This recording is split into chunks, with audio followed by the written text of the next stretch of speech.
बेटे हाँ बेटे मौज कर दी। हाँ मौज कर दी वाह बेटे वाह। अरे वाह शेर तुम तो बड़े हैवी ड्राइवर हो।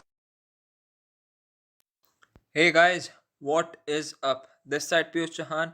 और आज हम बात करने वाले हैं आर.डी. शर्मा को इफेक्टिवली किस तरह से कम टाइम में कंप्लीट किया जा सकता है, वो भी पूरे तरीके से। So let's open. सो दोस्तों, पहले बात कर लेते हैं मिस्टेक्स की।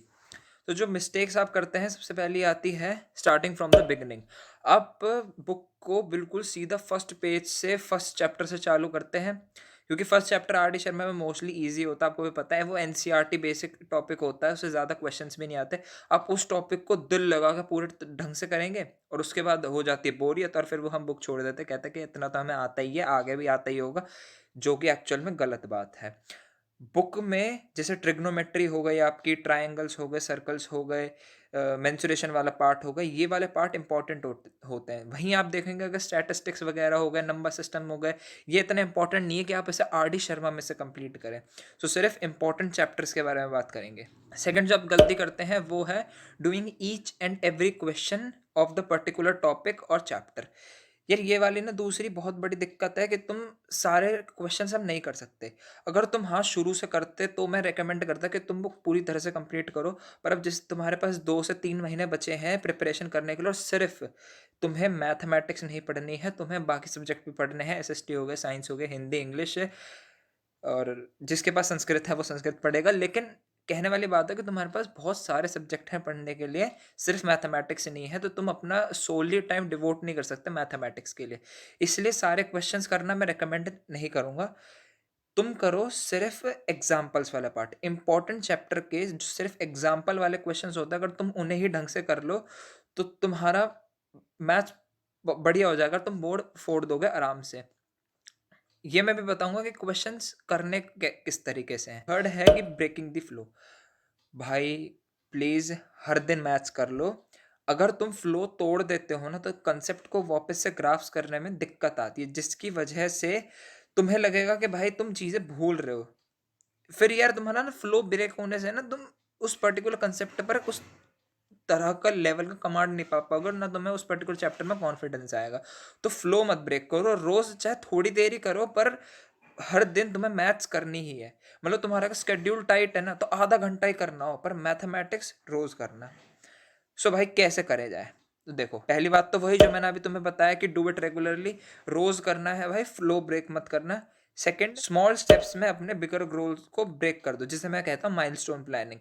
इसके बारे में मैंने टाइम टेबल 2.0 के बारे में बताया, अगर तुमने नहीं देखा तो भाई डिटेल्ड वीडियो बना रखी है तुम्हारे भाई ने, ऊपर मैं आई बटन में उसका लिंक डाल दूंगा, तुम वहां से जाकर उसे देख सकते हो।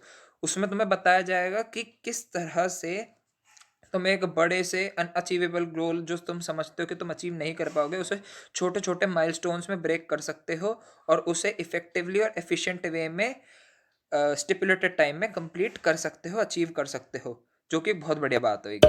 तीसरा है कि भाई सिर्फ वही इंपॉर्टेंट चैप्टर्स करो जिसके लिए तुम्हें आर डी शर्मा बुक करने की आवश्यकता है। एनसीईआरटी बहुत इंपॉर्टेंट है और इनफ है, लेकिन कुछ चैप्टर्स ऐसे हैं, जैसे आपके एपी वाला चैप्टर हो गया, अर्थमेटिक प्रोग्रेशन वाला, और आपका जैसे कि ट्रिग्नोमेट्री हो गए, ट्रायंगल्स हो गए, सर्कल्स हो गए, ये क्वेश्चंस ऐसे हैं जो घुमा फिरा के पूछे जा सकते हैं, जिसमें तुम्हारे सिर्फ एग्जांपल्स काम आएंगे एनसीईआरटी के।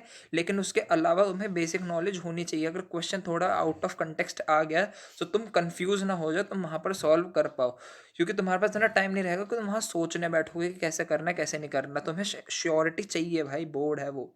इस वजह से आर डी शर्मा के सिर्फ इंपॉर्टेंट वाले चैप्टर्स के ही इंपॉर्टेंट क्वेश्चंस करने हैं। अब एग्जाम्पल कैसे करने दें, तो भाई देखो मैंने कैसे करा था।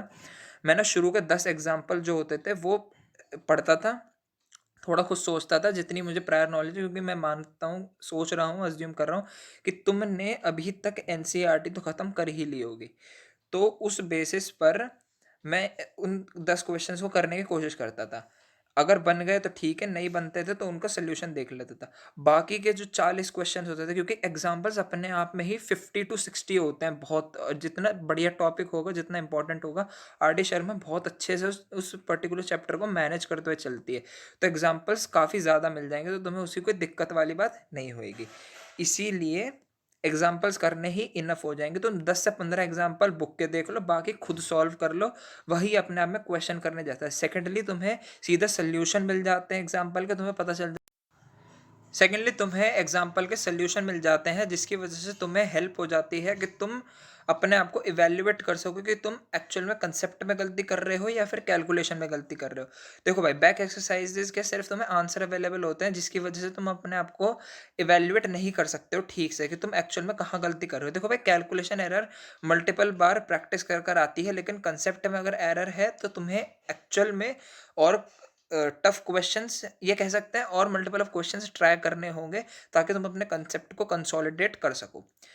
सो मैं तुम्हें रेकमेंड यही करूंगा कि भाई एग्जाम्पल अपने आप में ही बहुत ज़्यादा, तुम उन्हें ही क्वेश्चन के तरह ट्रीट करो, उन्हें ही क्वेश्चन की तरह सॉल्व करो और अपने आप को इवेल्युएट करो, अपने कंसेप्ट को कंसोलिडेट करो।